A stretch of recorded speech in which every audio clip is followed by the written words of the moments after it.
Reading from Psalm 85, verse 1 to 13. Lord, you were favorable to your land. You restored the fortunes of Jacob. You forgave the iniquity of your people. You covered all their sin. You withdrew all your wrath. You turned from your hot anger. Restore us again, O God of our salvation, and put away your indignation toward us. Will you be angry with us forever? Will you prolong your anger to all generations? Will you not revive us again, that your people may rejoice in you? Show us your steadfast love, O Lord, and grant us your salvation. Let me hear what God, the Lord, will speak, for he will speak peace to his people, to his saints. But let them not turn back to folly. Surely his salvation is near to those who fear him, that glory may dwell in our land. Steadfast love and faithfulness meet, righteousness and peace kiss each other. Faithfulness springs up from the ground, and righteousness looks down from the sky. Yes, the Lord will give what is good, and our land will yield its increase. Righteousness will go before him and make his footsteps a way. This is the word of the Lord.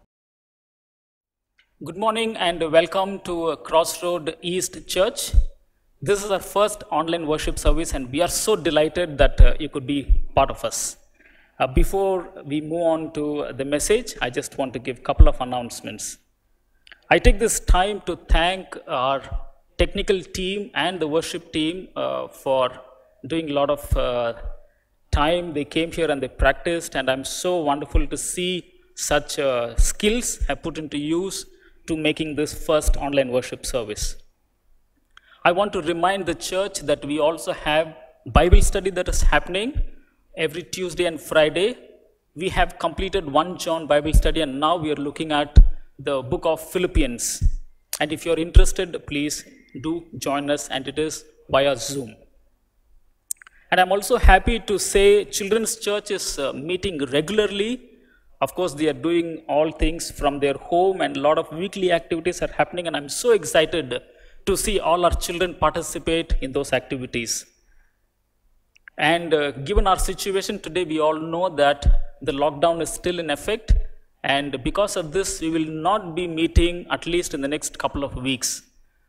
Please bear with us till the lockdown is lifted up. We will not be able to meet, and we will let you know once the lockdown restrictions are removed. And at last, we want to say that you're not alone during this period. Please do remember that we are praying for you and we remember you in our prayers. And in case if there is any way that we can be of help to you, please get in touch with us. Let us know, and in any way that we can definitely be of help, we would love to come beside and help you in this time. And before we look into God's word, may we all close our eyes and pray. Father, we thank you for this wonderful morning that you have given to us, that we can worship you from anywhere. Lord, sitting in our homes, and we can still be joined together as a body of Christ, and we can worship you. Father, even as we come into your presence with a joyful heart for all the good things that you have done in our lives, the salvation that we have got, the mercy that is new every morning, and the grace that you have given to us every new day. Lord, we thank you so much. Lord, we thank you for so many weeks during this lockdown. You've been so gracious to us. Lord, wherever we went, your presence was there, Lord.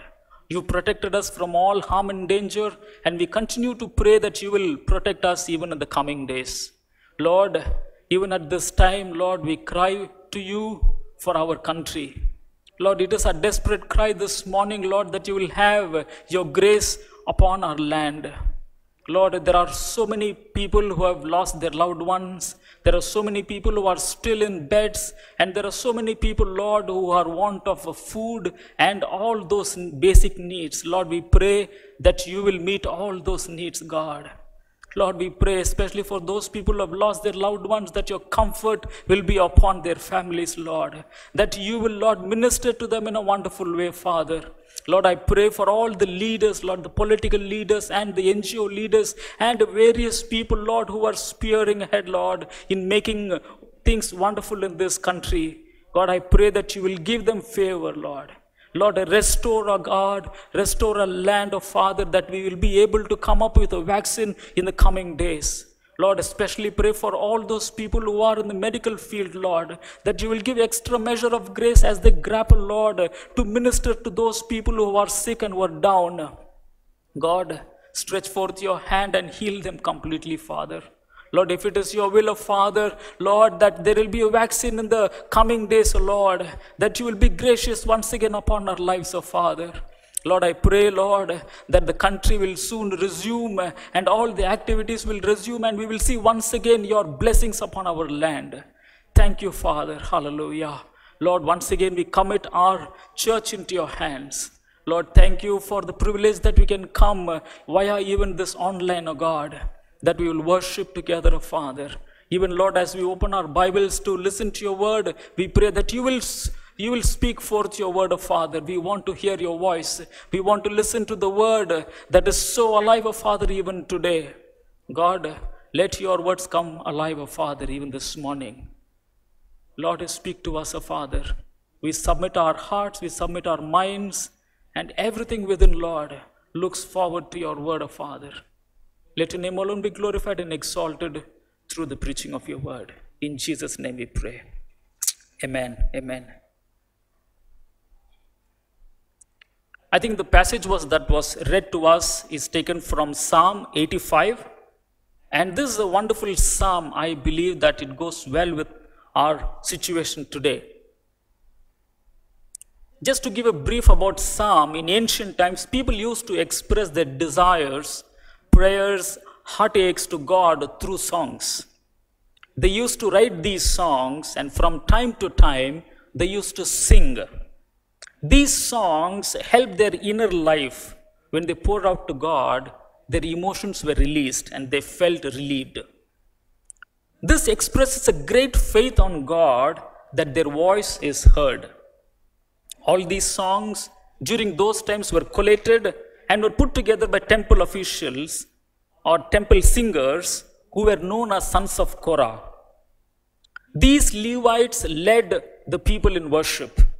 It is said that in the Bible, God speaks to us, but when we read the book of Psalm, we see God's people speak to God. Psalm 85 is a song that calls out to God to help them in their troubles. It's a desperate cry of the psalmist to God to hear his voice. He calls for God's intervention in people and on the land. I have titled my sermon this morning as a desperate cry for restoration. A desperate cry for restoration. This psalm, if you see, that was read to us, can be divided into 4 parts. Verse 1 to 3, verse 4 to 7, verse 8 and 9, and the last section, verse 10 to 13. The psalmist is in the process of singing out a song, and in the process, he talks about God. He talks about the current problem and he prays, and then he expects a great result. Gracious act of God in the past. The first 3 verses talks about the gracious act of God that God did in the past. And in these 3 verses, there are 6 phrases that stresses how God has acted graciously towards his people in the past. And if you notice, all these verses and has all the verbs mentioned in these 3 verses are in the past tense, that says that God did something in the past. Verse 1, if you see, the psalmist says, you showed favor to the land. The psalmist here portrays that though his land is favored, he rightly reminds himself and all the readers that it is your land, God, that you favored. God owns everything. Yet, it is Israel's land that God is more gracious to. The writer of Psalm looks back on how God delivered the land and the people from captivity and other natural blessings on the land. If you look at the background of this particular psalm, it was written during a time God actually delivered people from captivity or from some danger, and now they are relieved, but shortly they again fall into trap, they fall into temptation, they do something wrong. And again, God's anger is there on the land. And now we see the psalmist again cries out to God, saying that God deliver us.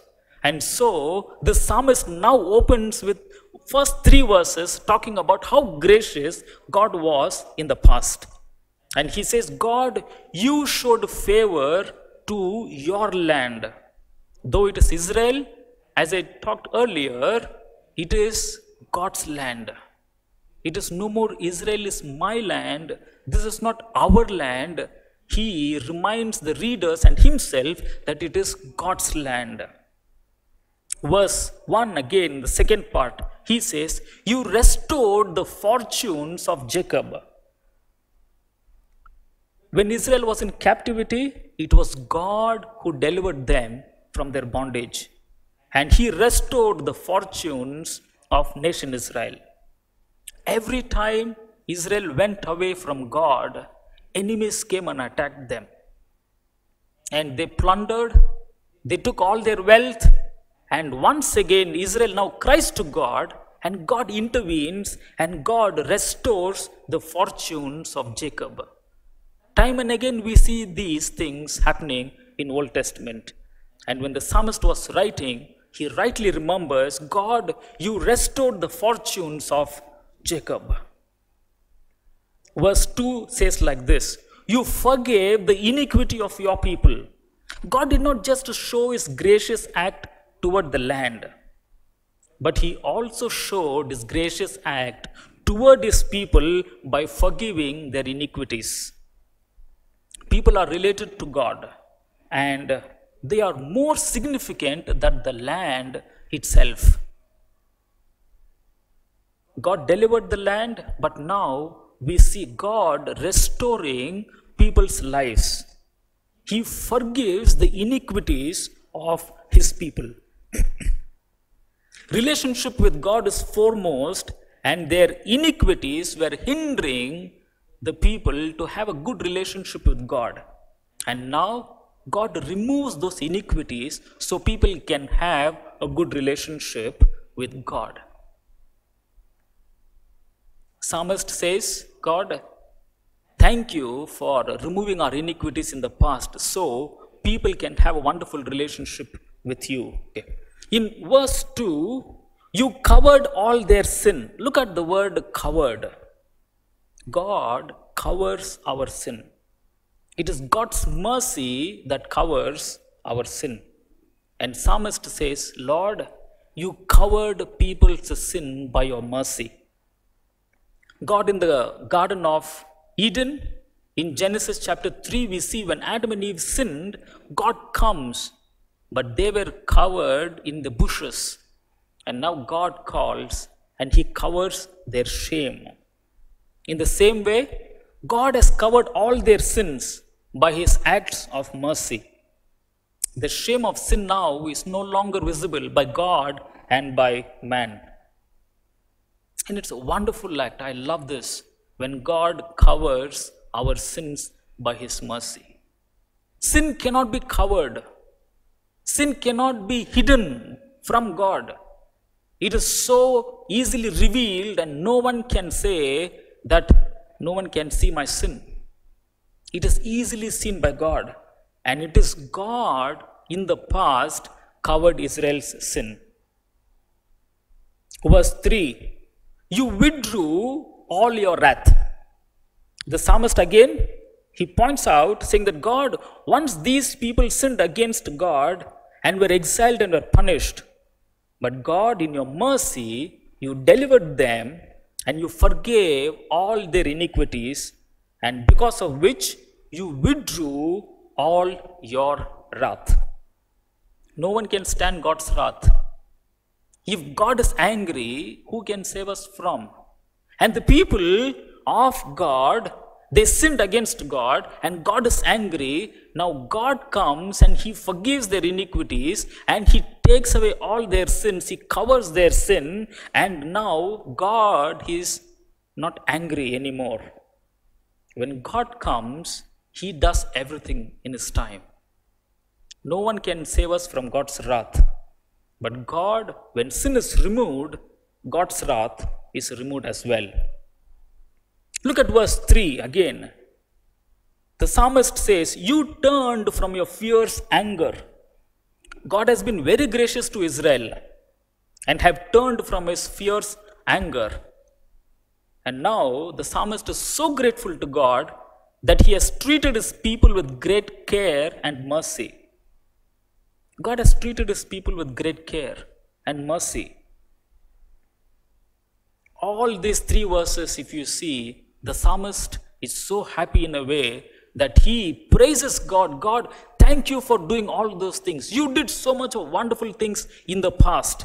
The first three verses. Now he focuses and he shifts from God's mercy in the past, but now he looks at the present condition where God's people have done something wrong and God is not happy with his people again. The second part, verse 4 to 7, talks about a time where God is displeased with his people again. That is the present. And hence, the psalmist is crying out to God. Plea for gracious act of God to repeat. Verse 4 to 7 is a prayer where he cries for God's mercy once again. Something has happened during the writer's time that God is displeased with his people again. People are helpless without God. If you read verse 4, it says, people are helpless. Until God restores, nothing is going to happen to us. People are unable to transform themselves. They have done things that have brought displeasure in the sight of God. And now, they are not able to overcome their bad lifestyle. Our lifestyle on earth actually affects how God is pleased or not. God looks at us and God is happy. Sometimes God is sad. And in this time, when psalmist says God is not happy, God is displeased, and people are helpless without God. Verse 5, God's anger is on his people for a long time. We can hear the cry of the psalmist here. Lord, how long will you be angry on me? How long will you be angry on us as a nation? How long will you prolong your anger through all generations? It looks like God's anger is there for a long time here. And we can easily feel from the writer's emotions, the pain and agony of people are there. And it has been there for a long time. Unimaginable pain. People are struggling here. They are struggling. Verse 6, God alone can revive and restore our joy.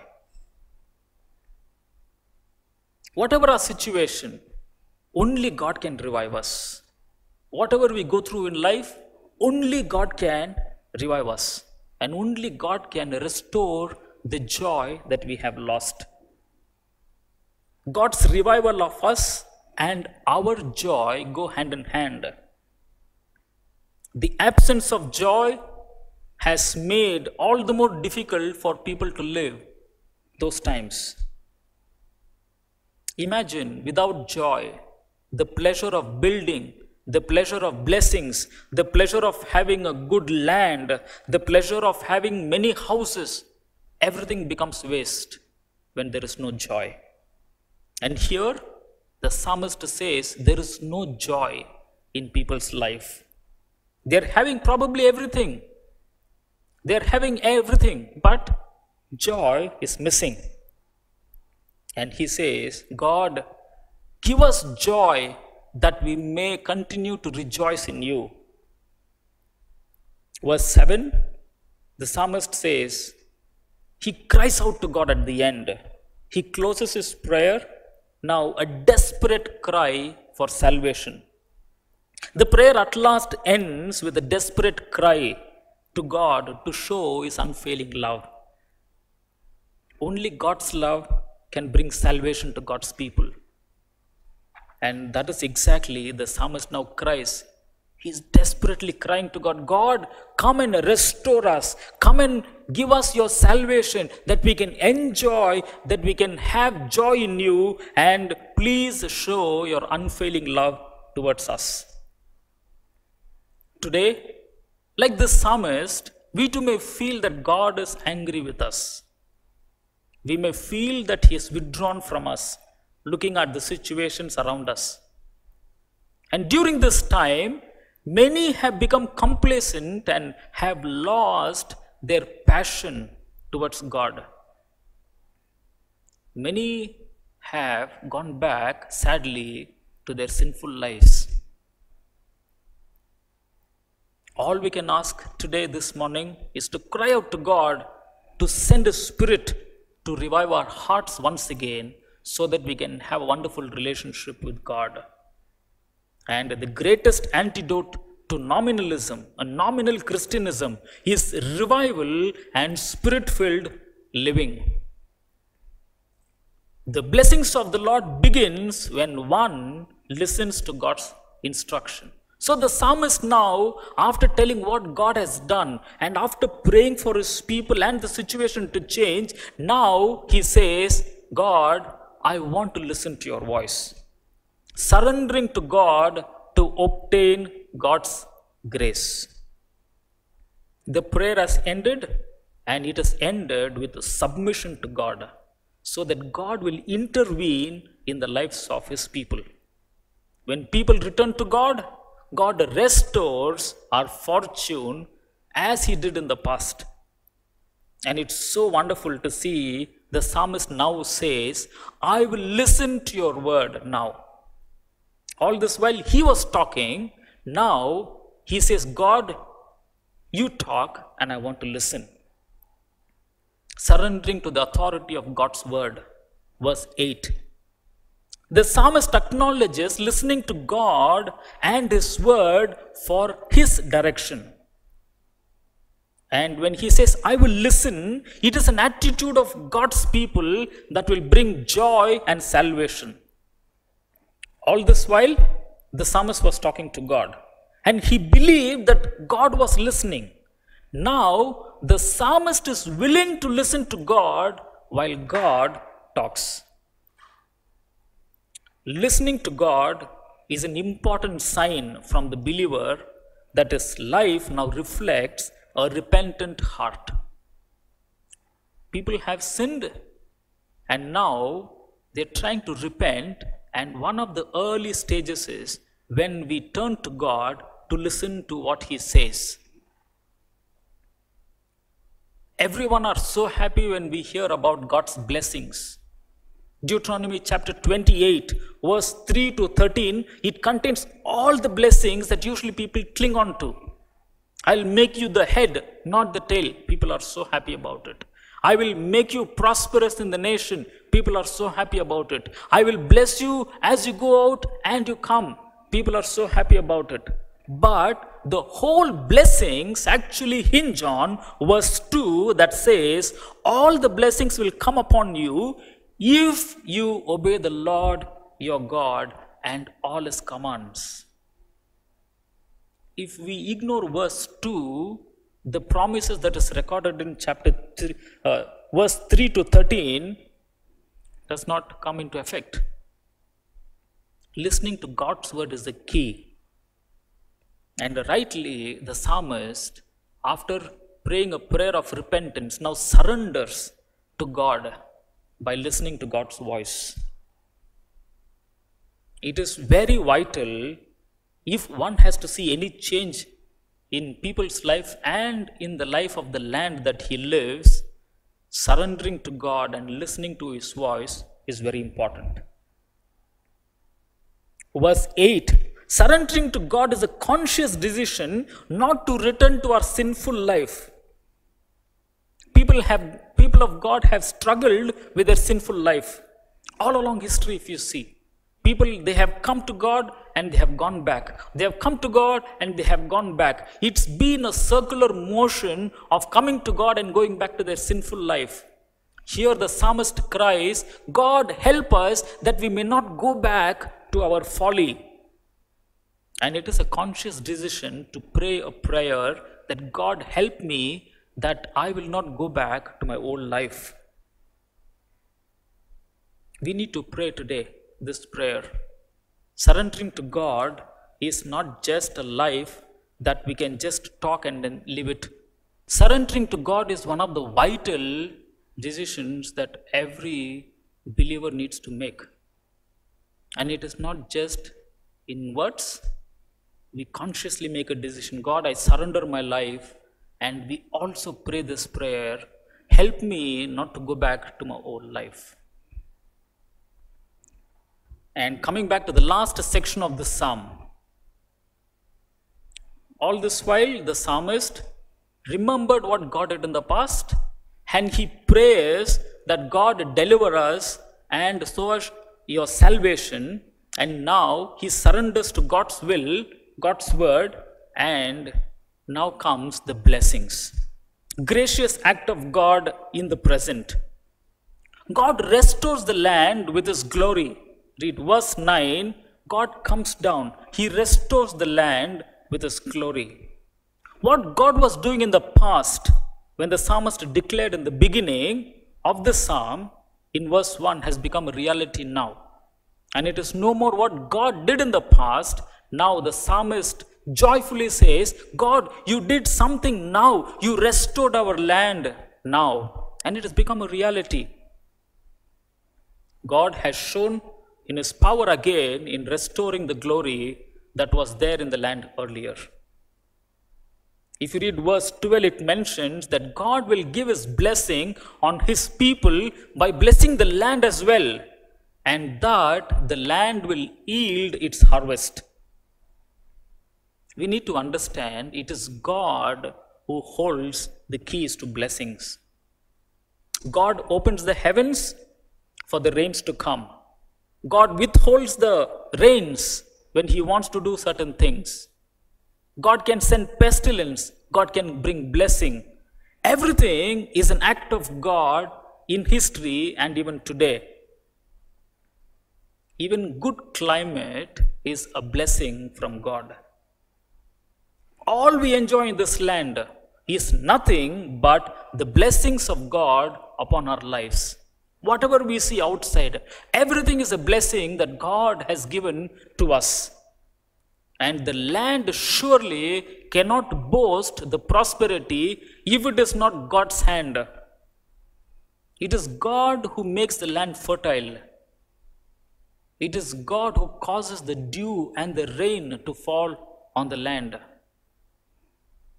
The psalmist is so happy here. God, thank you for restoring our land with your glory.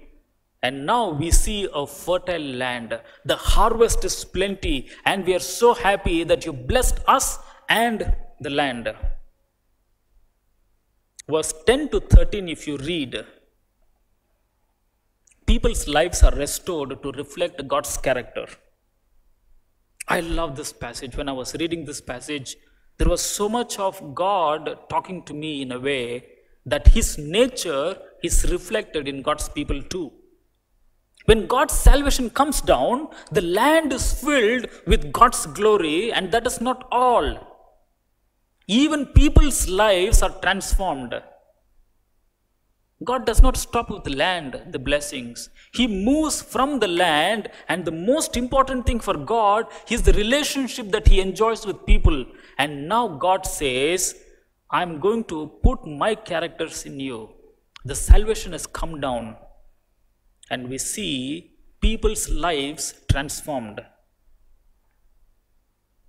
Read 11, 12, 13 and the rest of the psalm. We see a great revival in people's lives. These people who lived in the land now start reflecting God's character. They were sinners. They did things that displeased God, but God's salvation has come. The land has been blessed, and now they participate in God's doing. They respond to God's doing, and now their lives slowly reflect God's characters. Look at some of the characteristics of God there: mercy, truth, righteousness, peace. All these characters are told to Moses or revealed to Moses when Moses wanted to know, God, who are you? Reveal yourself. What is your name? You can read in Exodus chapter 34, verse 6. And it is the same thing. God now puts His righteousness into people's heart, so people start living the very nature of God in this world. What a transformation we have seen here. The psalmist's prayer has been heard. God has come down. He showed His salvation. Not only the land has been blessed, now the people are blessed as well. The people are behaving in a way that God is pleased. God is pleased. One of the greatest joys as parents we can have is to see our kids behaving like us. Not to boast, sometimes God gives the ability to share things to me. And I love sharing.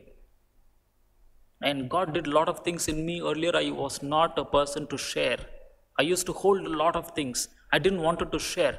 But when God touched me, a lot of things changed. One of the things is the spirit of sharing with others, those people who do not have. And one of the greatest joy for me as a father is when my daughter does the same thing. And sometimes I've been moved so emotional when I have seen the best of things my daughter have released it, have shared it with others. It gives immense joy. I'm sure every parent who are listening to this would agree with me when your kids do the same thing. When there is something that is close to your heart, your characters, and those characters, when your kids do it, you're filled with joy. You're filled with joy. And I'm sure God also is very happy when His people displayed His characters. God did not only forgive their iniquities, God did not just cover their sins, as mentioned in verse 1 and 2, but He also gave us His grace to reflect God's characters. And that's how the psalm ends. What a wonderful psalm is this. When we look at this psalm, definitely it resonates with our lives today. When we see our land, when we see our lives, it definitely reflects this trend. The nation Israel, they were not able to do or show God's nature, God's character in the coming years. Very soon they drifted away. They were not able to display God's character.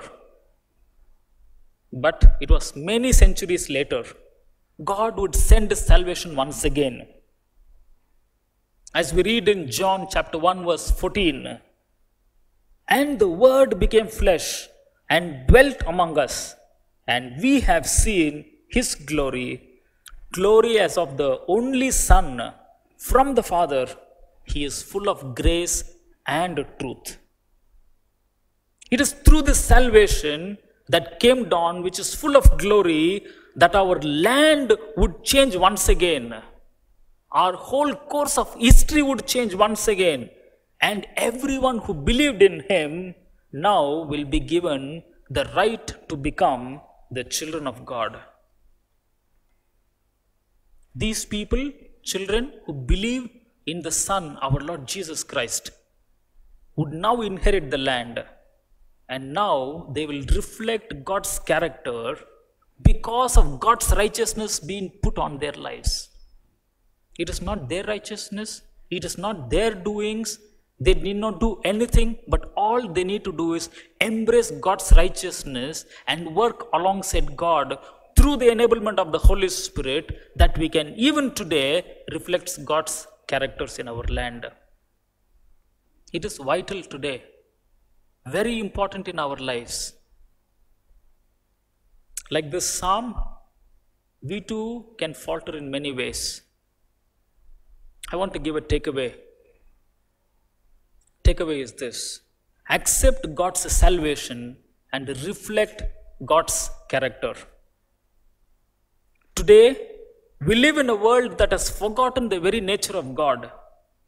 Everywhere we look, we see hate, we see lies, we see sinful behaviors, hatred, and worst of all, people calling evil things good. Today, Christians, we have a greater role to play. You and me have a greater role to play in this world. And that is to reflect God's character in this world. If we don't take enough precautions in our lives, we too can become like the people of Israel, where they will do things that will displease God again.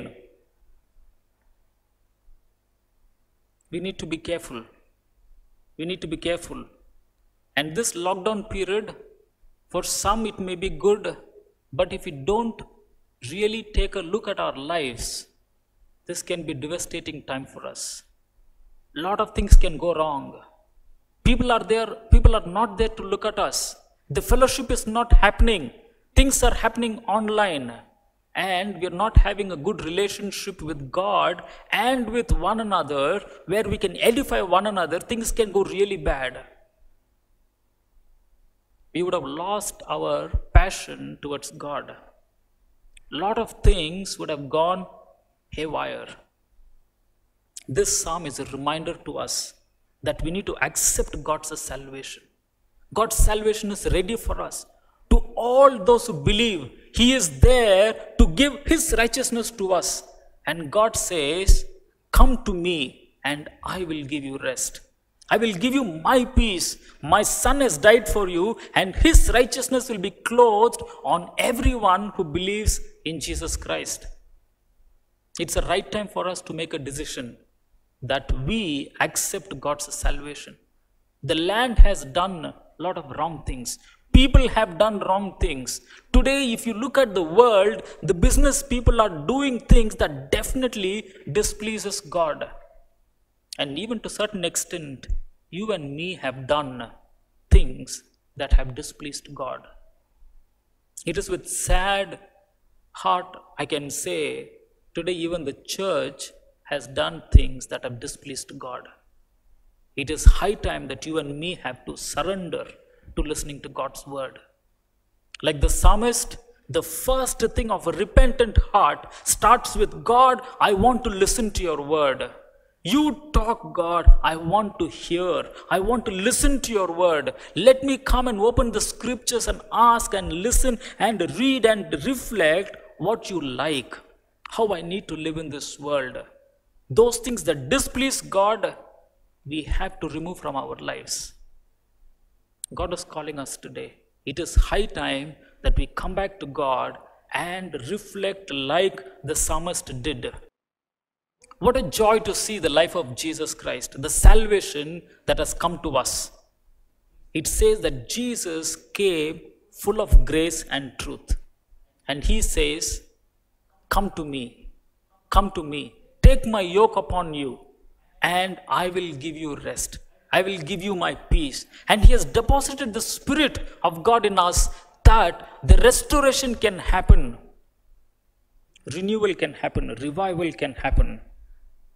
And here we are today to ask God, "God, forgive our iniquities." I'm here waiting to listen to your word. God, we accept your salvation. And just don't stop there. We have to reflect God's character.